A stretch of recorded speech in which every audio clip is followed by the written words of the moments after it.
जय हिंद साथियों, आप सबका स्वागत है शून्य से शिखर में। कैसे हैं आप सब? उम्मीद है अच्छे होंगे।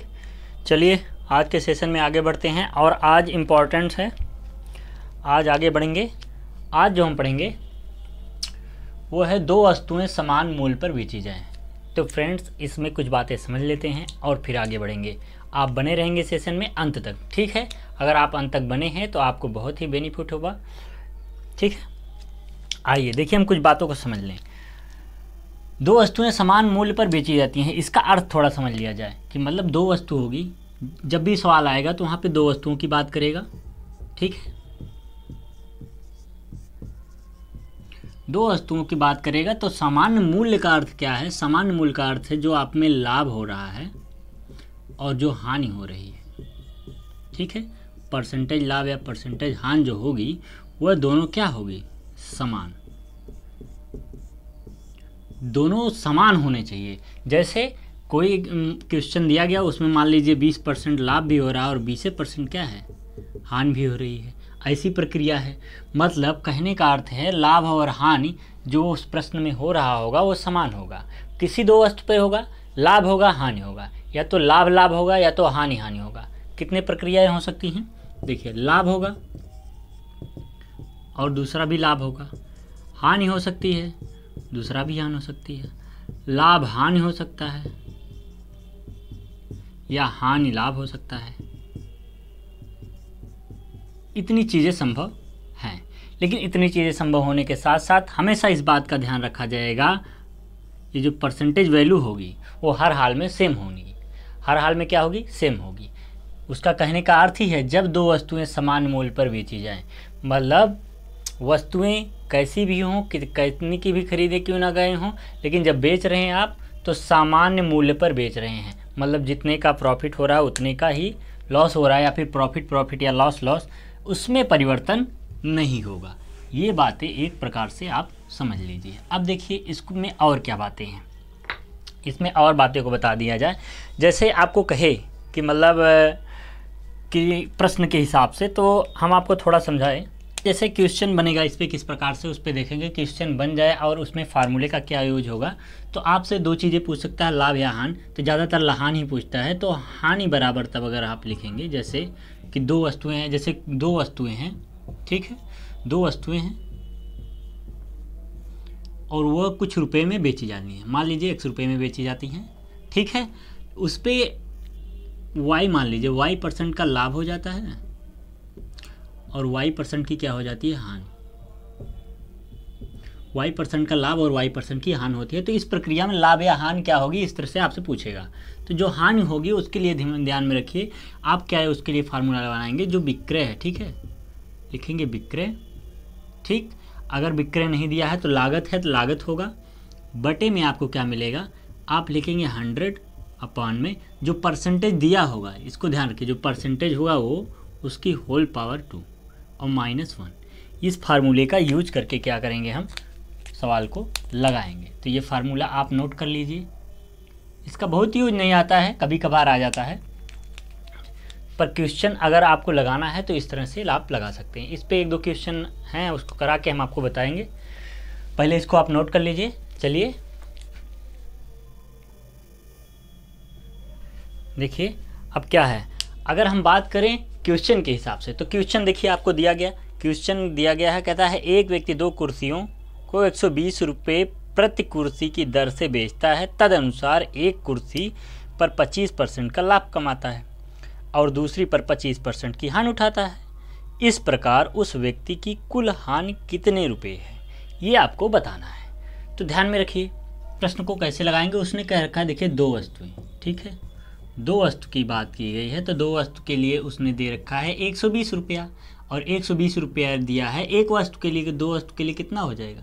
2 से गुणा करना पड़ेगा। क्यों? कि उसने कह रखा साफ साफ कि एक वस्तु के लिए 120 रुपया है, तो दो वस्तु के लिए 2 से गुणा करेंगे तो हमको मिलेगा कितना? 240। और उसने लाभ कितना दे रखा है डियर? तो आप कहेंगे लाभ सर दिया है 225 और हानि भी उतनी ही दिया है जितना कि लाभ, ठीक है? तो हमने आपको बताया था कि कुल हानि बराबर क्या होगी। तो कुल हानि होगी आपका विक्रय और बटे में 100 बटे यहाँ लाभ या हानि जो होता है उसको लिखेंगे, मतलब 25 जो हमारा है लिख देते हैं इसे डायरेक्ट 25, ठीक है, और पूरे के पावर 2 -1। ये विक्रय को मिटा के सीधा लिख देते हैं, विक्रय कितना है आपका 240। अब इसी को आप सॉल्व करिए तो मिल गया 240 बटा में 100 गुणा 100 और बटे में 25 गुणा 25 -1। ये 100 की पावर में 2 हो जाएगा तो 2 बार लिखा जाएगा, 25 की पावर में 2 हो जाएगा 2 बार लिखा जाएगा। अब 25 से कम 25, 25 चौको 100, 25 से कम 25, 25 चौको 100, तो आपको अगली लाइन में क्या मिल जाएगा 240 बटे में 16 -1, क्योंकि 4 चौका 16, और फिर आपको मिल जाएगा 240 बटा में 15, और 15 से जब काटेंगे तो आपको मिल गया 16। तो जो 16 आपका आया क्या है हानि, ठीक है, जो 16 आपका आ जाएगा वही हानि होगा। यही आपका आंसर होगा। आप समझ पाए होंगे, अगर समझ पाए हैं तो बहुत अच्छा है, नहीं समझ पाए हैं तो कोई बात नहीं, हम समझाएंगे एक बार फिर से आपको कि 2 वस्तुएं हैं। देखिए ध्यान रखिए, 2 वस्तुएं हैं तो 2 वस्तुओं के लिए एक वस्तु के लिए बात किया है। प्रश्न को अगर आप ध्यान से देख रहे हैं तो उसमें कह रखा है कि एक व्यक्ति 2 कुर्सियों को 120 प्रति कुर्सी की दर से, जहाँ पे प्रति की बात की है, प्रति मीन्स आप भी जानते हो कि प्रति मीन्स 1 होता है, प्रति का मतलब 1 होता है, इस बात को आप भी जानते हैं। तो जब प्रति का चिन्ह लग जाता है उसका मतलब 1 होता है। तो 1 पे 120 रुपये मिल रहा है एक कुर्सी के लिए, तो यहाँ 2 कुर्सी अर्थात 2 वस्तुओं की बात की गई है, तो इसमें 2 से गुणा करना पड़ेगा। तो जब 2 से गुणा करेंगे तो हमको मिल गया 240 रुपये। 240 रुपये जब मिलेगा तो लाभ, यहाँ हम समान वाला पढ़ रहे हैं तो लाभ और हानि जो हो रही होगी वो समान ही होगी। तो लाभ हानि जब समान हो रहा है तो समान रहने दिया। उसका फार्मूला होता है कि कुल विक्रय बटे 100 बटे जो अब लाभ का हानि होगा वो उसकी होल पावर 2 -1, ये फार्मूला होता है। उस पर रखेंगे, कैलकुलेट करेंगे, 16 आप आ जाएगा। जो आएगा वो कुल हानि है, मतलब हानि आपकी निकल कर आ गई। इस तरह से आप लगा पाएंगे। ठीक है, बात समझ में आई। ये तो हुई इस प्रश्न की बात। इस प्रश्न के बाद डियर आपको एक ही तरीके से ज़्यादा क्वेश्चन नहीं होता है, 2-4 क्वेश्चन ऐसे आएंगे, सेम आएंगे, तो इस तरह के क्वेश्चन में आप लगा पाएंगे। अब थोड़ा टाइप बदलेगा, अब जो टाइप होगा वो बहुत बेहतर होगा। अब टाइप क्या है कि जब कुछ वस्तुओं का क्रय कुछ वस्तुओं के विक्रय के बराबर हो। कहने का अर्थ आपको क्रय, देखिए हमने बता रखा था जो क्रय होता है वही क्या होता है, कॉस्ट प्राइस, ठीक है, कॉस्ट प्राइस होता है। और जो विक्रय होता है वह सेलिंग प्राइस होता है, ठीक है।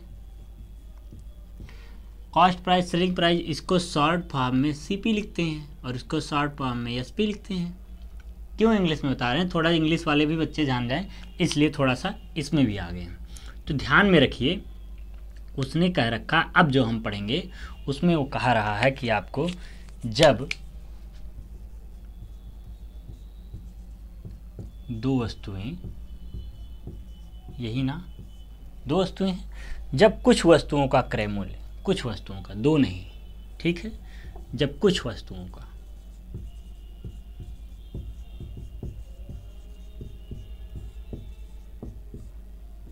सीपी मतलब क्रय बराबर हो जाए एसपी के, ठीक है, ये हम पढ़ेंगे।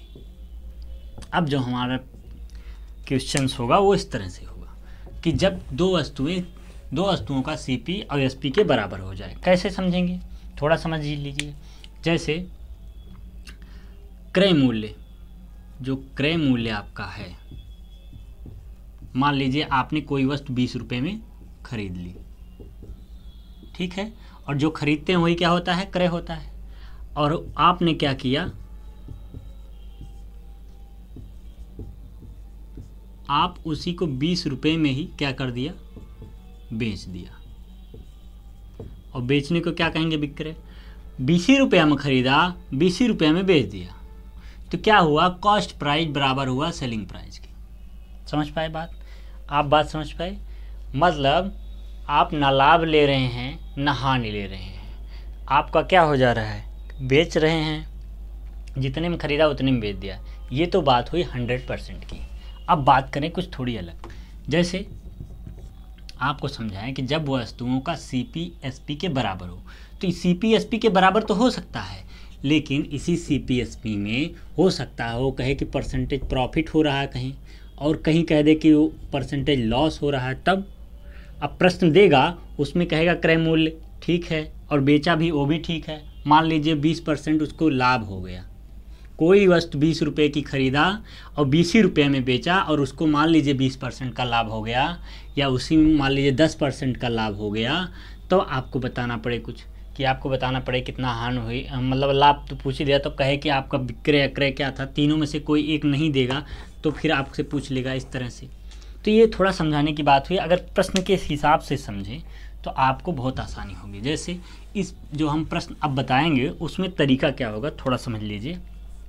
देखिए बात ये होगी जैसे वस्तु होगी, ठीक है, आप ध्यान से देखते चलिए, और वो कोई क्या है, कुछ रुपए में क्या होगा, रुपए में क्या करिए, बेची जाएगी, ठीक है, या खरीदी जाएगी, बेची या खरीदी जाएगी, दिमाग में रखिए। वस्तु होगी, रुपए में बेची या खरीदी जाएगी, ये कंडीशंस होगा और आपको इन कंडीशन को फॉलो करते हुए बताना पड़ेगा, संतुष्ट करने पड़ेगा, कितना प्रॉफिट हुआ कितना लॉस हुआ, इन सब चीज़ों को लगाना पड़ेगा।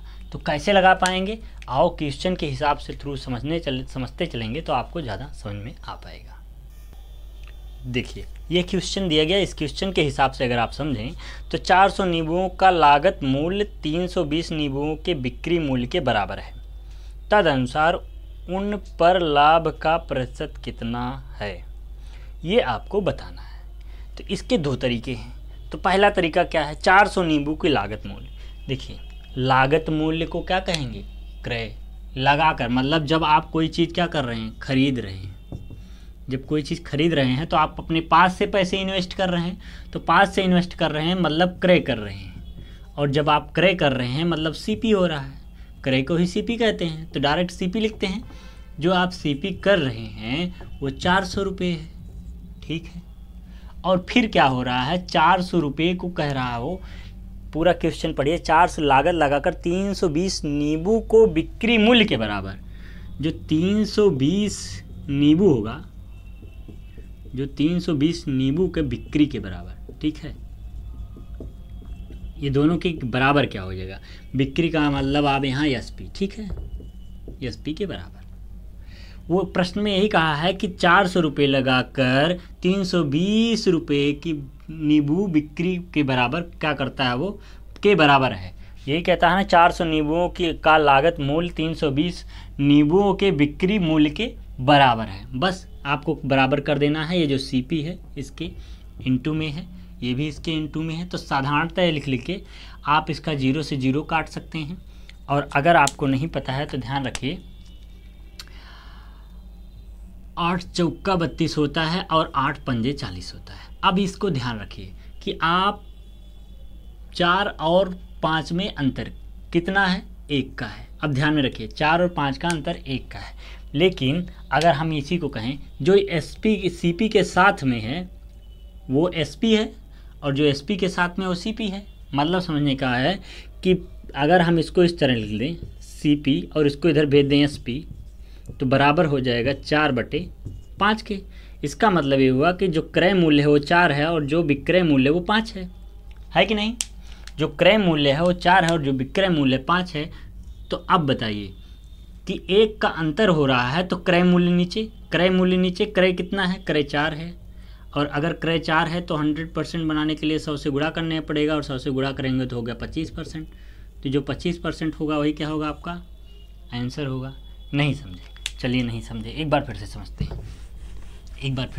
हैं, देखिए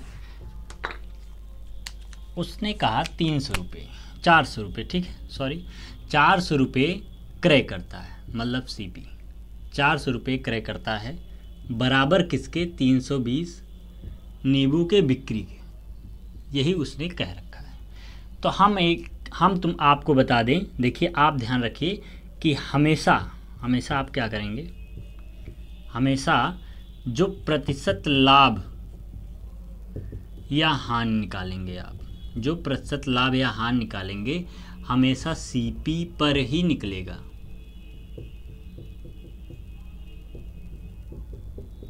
हमेशा सीपी पर निकलेगा। इस बात को अगर आप ध्यान में रखते हैं तो कोई दिक्कत नहीं होगा। तो चलिए कैसे करेंगे, अब इसको देखिए, इसको इस तरह भी तो आप लिख सकते हैं कि इसको इधर भेज दीजिए।